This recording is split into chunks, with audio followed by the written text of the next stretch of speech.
आर्थिक गुंतवणुकीवर अधिक नफ्याचे आमिष दाखवून तब्बल 1,78,00,000 चुना लावणाऱ्या ठकसेलला अखेर रायगड जिल्हा स्थानिक गुन्हे अन्वेषण शाखेच्या पोलिसांनी कोच्ची विमानतळावर अटक केली. 2019मध्ये मुरुडमध्ये रियाज अहमद कासिम बंदरकर या इसमाने तिजाराह एंटरप्राइजेस नावाने कंपनी सुरू केली होती. सुरुवातीला गुंतवणूक करणाऱ्यांना नफा दिला, त्यानंतर त्यांची फसवणूक करून तो दुबईत पळाला. या प्रकरणी फसवणूक झालेल्या गुंतवणूकदारांनी मुरुड पोलीस ठाण्यात 2024मध्ये गुन्हा दाखल केला होता. त्याचा तपास सुरू होता. रियाज दुबईत पळाला होता.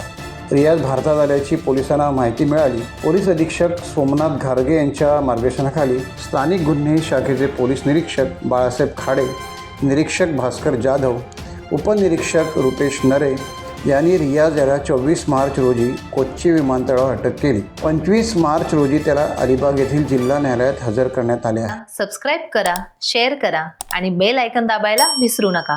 पाहत रहा टाइम्स डिजिटल.